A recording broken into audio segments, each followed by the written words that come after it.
They promise to change tomorrow, but today is always the same. Why does the future fantasy feel more real than the painful present? This is the dark psychological paradox of the false hope cycle, a system that weaponizes your optimism against you. It's this feeling, right? This sense of being stuck, waiting for a future that's always just around the corner, but you never quite get there. You know, it's a loop that masterfully convinces you to invest in someone's potential, all while forcing you to ignore the consistent, painful reality of their actual pattern. So in this explainer, we're going to pull this whole thing apart. We'll look at the promise itself, then we'll dissect the cycle, the promise, the investment, and that crucial reset. We'll get into the psychology of what's driving both people, and finally, we'll lay out some real concrete strategies to break free by focusing on action, not just empty words. Okay, so let's start with this paradox. What's really going on here? Well, it's this deep internal conflict between what you see with your own two eyes every single day and what you're being told you will see, someday. The entire system is built to exploit a really healthy part of you, your hope. It runs on your natural desire for things to get better.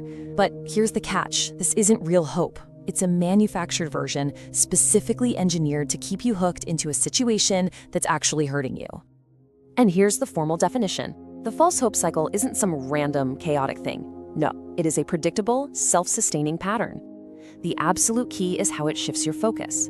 You're no longer dealing with the person as they are today, you're investing in the idea of who they claim they'll be tomorrow. Think of it like a bad stock. The manipulator wants you to focus on the story, the potential, because potential is infinite and it doesn't require any proof. But their actual behavior, that's the real data. That's the quarterly earnings report, and it's telling you everything you need to know. To really get how this cycle just keeps on spinning, we've got to look under the hood at its engine parts. See, it's not just one single tactic. It's this clever combination of manipulation and our own cognitive blind spots, all working together in perfect, destructive harmony. The main tool in the manipulator's toolbox is something called future faking. And wow, is this thing effective. Future faking isn't just a little white lie. It is the creation of a whole alternate reality. They paint this beautiful, vivid picture of a future. We'll buy that dream house, or I promise I'll finally get my anger under control. A future that they have absolutely zero intention of ever making real. And that fantasy, it becomes like an emotional painkiller, a drug that just numbs the misery of your actual present life. Now, future faking doesn't work on its own. It's supercharged by three really powerful psychological forces.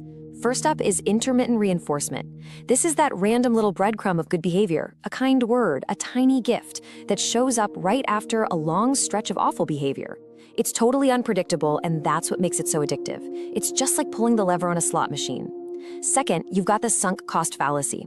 This is that voice in your head screaming, I've already put in so much time and energy, I can't just walk away now and have it all be for nothing. And finally, the target's own optimism. The very quality that makes them a kind, hopeful person gets turned into a weapon and used against them. So, how do all these pieces come together to create this repeatable, systematic trap? This isn't just a series of random events. It's a script that's being followed. And understanding these three stages, that's the first step to seeing the whole thing for what it really is. You'll see this cycle has three very clear steps that just repeat, sometimes for years on end. First, you get the promise. Think of this as the hope hook that reels you back in. Second, the investment, which is where you double down on your own efforts because you believe the change is just around the corner.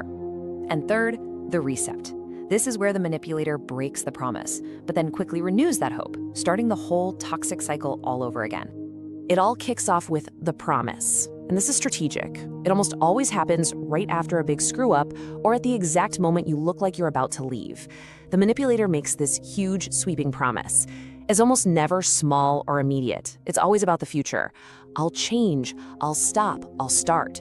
These words are designed to be a powerful dose of emotional morphine, a hook that pulls you right back in and makes you think, this time will be different. And once that hook is set, step 2 begins, your investment. You hear that promise and you re-engage. You become more patient, more forgiving. You try even harder. You start to manage your own anxiety and disappointment, telling yourself, I just have to hold on a little bit longer, they promised. And this is the trap. Your own effort becomes the fuel for the cycle. You are now an active participant, waiting for a change that's being dangled in front of you, but is never meant to arrive. So of course, the change doesn't happen. The manipulator falls back into the same old harmful behavior. The promise is broken. Now, this is the moment the cycle could actually end. But instead, the manipulator executes step 3, the reset. Right after the relapse, they'll do something small and positive. That's the intermittent reinforcement we talked about. A compliment, a small favor, a bouquet of flowers. It's a calculated move. Then they'll apologize and renew that original promise, often with even more drama. I'm so sorry I messed up, but I'm really truly going to do it this time. And just like that, the hope is reset, and you are right back at step 1, waiting all over again. So why is this dynamic so incredibly stable? Why is it so powerful? To get that, we need to look at the conflicting psychological drivers of the two people involved. They are, for all intents and purposes, playing two completely different games on the same field with two completely different sets of rules. Let's just break this down. The manipulator's goal is brutally simple: get the maximum reward for the minimum amount of effort. And future faking? It's the ultimate low-effort tactic. It only requires words, not actions. Their goal is to maintain a source of attention and control, what's often called narcissistic supply, and to have impunity, which just means they can do whatever they want without facing any real consequences.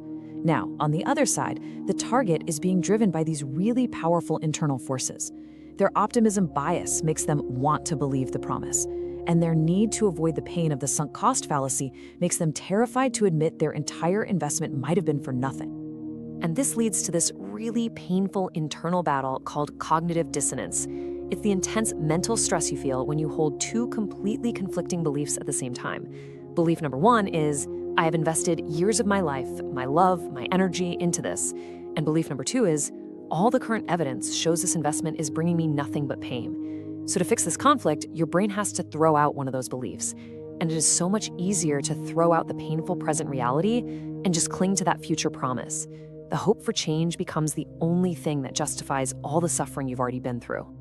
All right, let's switch gears from analysis to action. Knowing the mechanics of the trap is one thing, actually dismantling it is something else entirely. Breaking this cycle requires a huge, conscious shift in how you look at the relationship and ultimately how you value yourself. And this right here is the core principle for your defense. You have to consciously decide to base your decisions on observed reality, not on imagined potential. It means committing to valuing patterns over promises, actions over words, and your well-being right now over some fantasy future that may never, ever show up. It means looking at the person right in front of you today, not the idealized version they promise they'll be tomorrow. The first practical step is just learning to spot the difference between a future fake and a real commitment. A promise is almost always vague and set in some blurry future. I'll change, things will get better. A commitment, on the other hand, is specific, it's immediate, and it's actionable. It's not, I'll stop drinking so much. It's, I have enrolled in a support group. It meets on Wednesdays. Here's the number if you want to check. See the difference? One is a cloud of fantasy. The other is a verifiable fact in the real world. Okay, with that distinction in mind, here are the 3 essential defenses. First, you have to consciously identify the fake every time you hear it. Call it what it is. Second, you have to establish an action-only boundary, where words without proof are basically worthless. And third, you have to enforce your sunk cost limit, which means making peace with the past so you can make a clear decision about your future. Now, let's zero in on this boundary, because it is the most powerful tool you have. The action-only boundary is a personal rule you set for yourself. It simply means that from now on, words about change are meaningless. They're just noise. The only data you will accept as valid is immediate, sustained, and verifiable action. Not one good day, but consistent change over time. This boundary, all by itself, starves the false hope cycle of its fuel.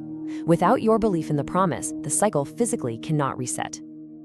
So, let's bring all of this down to its most important conclusion. Understanding this cycle isn't just some intellectual exercise. It is about reclaiming your present reality from the grip of a fantasy future. It's about taking back your life right now. Let this really sink in, because this is the big reveal. The false hope cycle, this whole hope loop, it's not actually about creating a better future. The future faking, the promises, they are tools designed to control your behavior in the present. It's like you're on a treadmill. The promise is the carrot dangled just out of reach, and it keeps you running, using up all your energy, but you're staying in the exact same place. It keeps you compliant and patient today by selling you a phantom future that is always, by design, just one more day away. But this is exactly why awareness is your superpower. Once you see the pattern, the promise, the investment, the reset, it loses its invisible hold on you. You can't unsee it. That tangled mess of confusion becomes a clear, understandable loop. And by establishing that action-only boundary and enforcing your sunk cost limit, you completely change the dynamic. You're no longer a passive participant waiting for change. You become an active observer demanding proof. In the end, it all comes down to this one final shift in perspective. Stop investing in the fantasy of who they could be. Stop paying for their potential with your present pain. Instead, look at the data. Look at the pattern of behavior that repeats day after day, week after week. Because the pattern tells you the truth of who they are right now. And the pattern, not the potential, is the only thing you can build a real future on.